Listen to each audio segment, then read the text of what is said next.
ذکر و اذکار ہوگا اور اس سارے عمل کو، اس سارے ثواب کو بھائی غلام صاحب حسین صاحب کی روح کو اصال کیا جائے۔ دوسرا عمل جو ہم ان کے لیے کر سکتے ہیں وہ یہ ہے کہ ہم قرآن کی ایک آیت کو سمجھ لیں،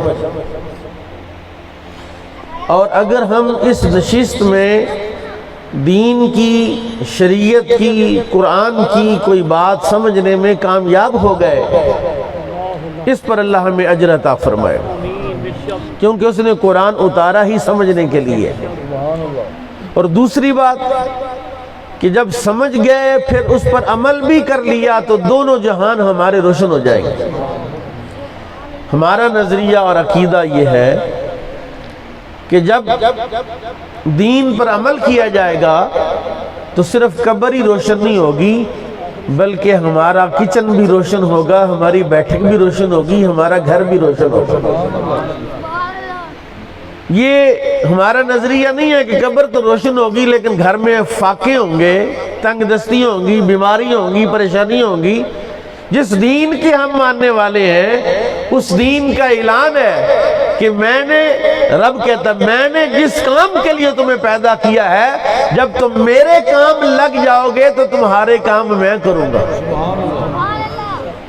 تمہاری ضرورتیں میں پوری کروں گا۔ یہ رب کا قرآن کہتا ہے من یتق اللہ یجعل لہ مخرجا ویرزقہ من حیث لا یحتسب۔ اب میں نے جو آیت مبارکہ پڑھی ہے اس جمعے پر بھی میں نے اس کو تلاوت کیا، کافی دنوں سے وہ میرے ذہن پر سوار ہے۔ اللہ کہتا ہے ظہر الفساد فی البر والبحر، زمین میں یعنی خشکی میں اور تری میں فساد ظاہر ہو گیا۔ اب دیکھیں یہ کورونا ہو، ڈینگی ہو، ایڈز ہو، کتنی قحط سالیاں ہیں، کتنی بیماریاں ہیں، کتنی تنگیاں ہیں۔ رب کا قرآن کہتا ہے ظہر الفساد فی البر والبحر، خشکی میں بھی فساد ظاہر ہو گیا اور تری میں بھی فساد ظاہر ہو گیا۔ سمندری حیات کو بھی اس وقت بڑے خطرات درپیش ہیں، جنگلی حیات کو بھی خطرات درپیش ہیں، انسانی حیات کو بھی خطرات درپیش ہیں، اور رب کا قرآن کہتا ہے ظہر الفساد فی البر والبحر، خشکی اور تری میں فساد برپا ہو گیا ہے۔ یا اللہ کیوں ہوا؟ تو کائنات کا مالک ہے، خالق ہے، رازق ہے، ساری قدرتوں کا مالک ہے۔ ان اللہ علی کل شیء قدیر، وہ قادر مطلق ہے۔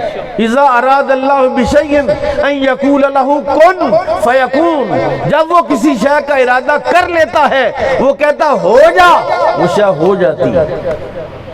یہ جو مجلس جس میں ہم بیٹھے ہیں، دھوپ ہے نا باہر، یہ شامیانہ لگایا، ہم نے شامیانہ لگانے کے لیے ہمیں کوپے کی ضرورت پڑی، بانسوں کی ضرورت پڑی، ان رسیوں کی ضرورت پڑی، اس کپڑے کی ضرورت پڑی، نیچے بیٹھنے کے لیے چٹائیوں کی ضرورت پڑی، مٹیریل کی ضرورت پڑی۔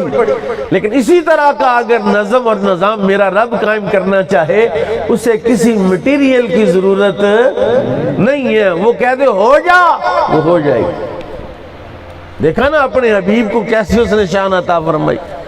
رسول پاک صلی اللہ علیہ وسلم کی رضائی بہن سیدہ شیمہ فرماتی ہے کہ رسول پاک نے ضد کی کہ آج میں نے بھی بکریاں چرانے کے لیے جانا ہے، تو وہ میں ان کو ساتھ لے گئی، اپنی والدہ کو بتا رہی آ کے کہ امی جان جب ہم باہر نکلے، دھوپ میں نکلے تو بادل نے ہم پر سایہ کر دی، اس نے چاہا میرا محبوب سائے میں بیٹھ چلے۔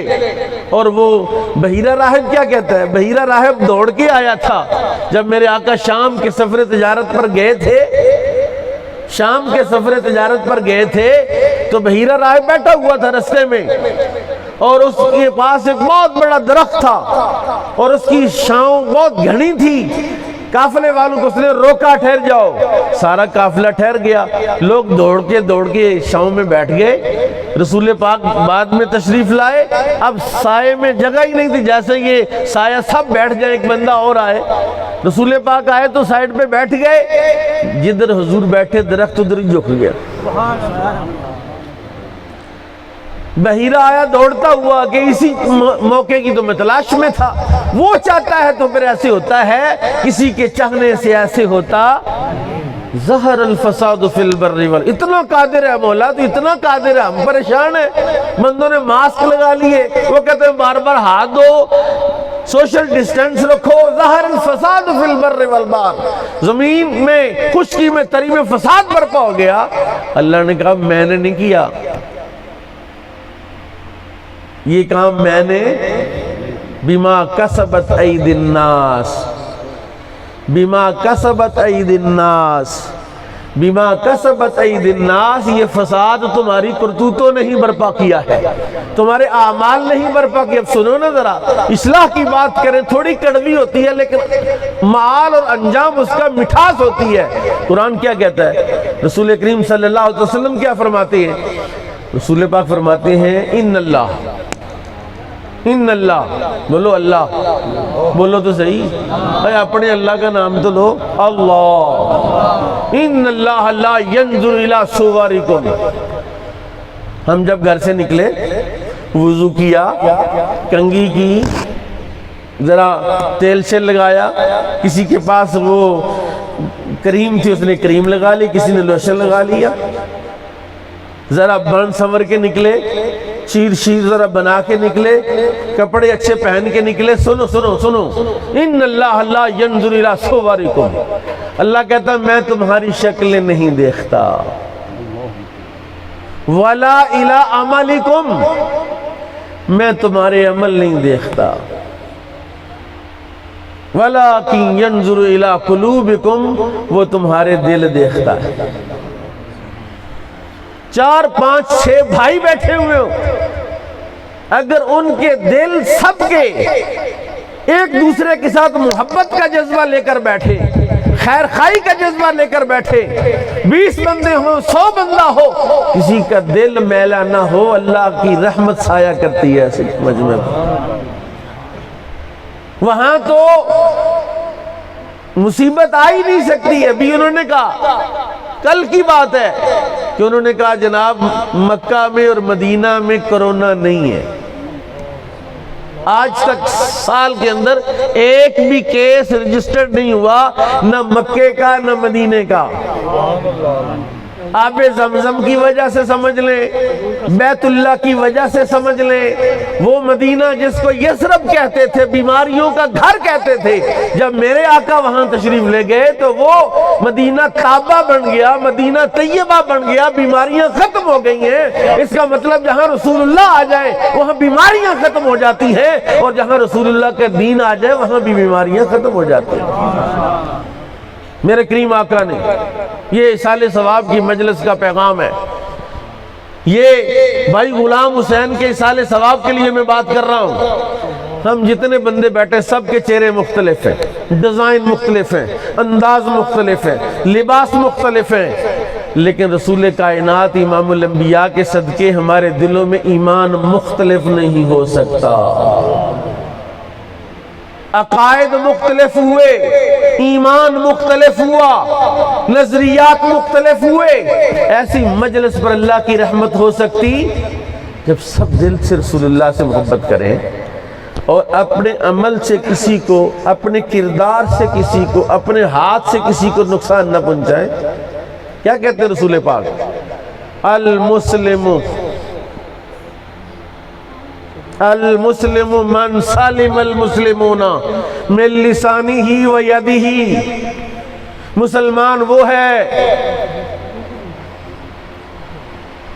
المسلم من سلم المسلمون من لسانہ، لسان یہ زبان لسان ہے، مسلمان وہ ہے جس کی زبان کسی کو تکلیف نہیں دیتی، وہ غیبت نہیں کرتا، وہ چغلی نہیں کرتا، وہ گالی نہیں دیتا، وہ گندگی نہیں بکتا، وہ زبان سے حق بات کہتا ہے، وہ جھوٹ نہیں کہتا۔ اور سنو، غور سے سنو، جہاں ایک جھوٹ بولا جائے، آپ کے اور میرے نبی نے فرمایا 1 میل تک اس کی بدبو ہوتی ہے اور فرشتہ دور بھاگ جاتا ہے۔ یہاں اگر کسی کا وضو ٹوٹے کہتے یار کی کر دیو، میں بھی دیا کو اور 100 جھوٹ بول کے بھی مجلس پاکیزہ رہے. حضور کریم صلی اللہ تعالی علیہ وسلم دیکھیں نا خوشبو لگا کے آئے, عطر لگا کے آئے, پرفیوم لگا کے آئے ہیں. جتنے مرضی پرفیوم لگا لیں, کائنات کی ساری خوشبویں اپنے سر پر انڈیل لیں, حضور نے فرمایا جب کسی, قرآن کہتا ہے جب کسی نے غیبت کی اس نے اپنے مردہ بھائی کا گوشت کھایا. ظہر الفساد فی البر والبحر بما کسبت ایدی الناس. آج اگر ہم ارادہ کریں کہ ہم میں سے کوئی بندہ غیبت نہیں کرے گا, چغلی نہیں کرے گا, کیونکہ چغلی کرنے سے مردہ بھائی کا گوشت کھانا اس سے اچھا ہے کہ وہ کھا لیا جائے, غیبت اس سے بھی بدتر ہے. اب جو بندہ غیبتیں کرے گا اس پر رحمت ہوگی؟ جھوٹ بولے گا رحمت ہوگی؟ ابھی بڑا مزہ ہے, انہوں نے یہ نہیں کہتے کہ دعائیں 1000 دو, پڑھ کے نبی کی نعت قبر میں اتار دو. اس سے خوبصورت بات کیا ہے کہ جہاں نبی کی بات کی جائے, رسول اللہ کا جہاں نام لکھ دیا جائے, وہاں رحمت برستی ہے.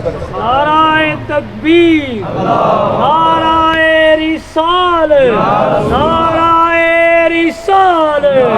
غلام ہیں, غلام ہیں, غلام ہیں, غلام ہیں. سیدی مرشدی تاجدار ختم نبوت. میں آپ کو ایک میسج دینا چاہتا ہوں, ایک پیغام دینا چاہتا ہوں, ایک بات سمجھانا چاہتا ہوں, ایک مسئلہ سمجھانا چاہتا ہوں. ظہر الفساد فی البر والبحر.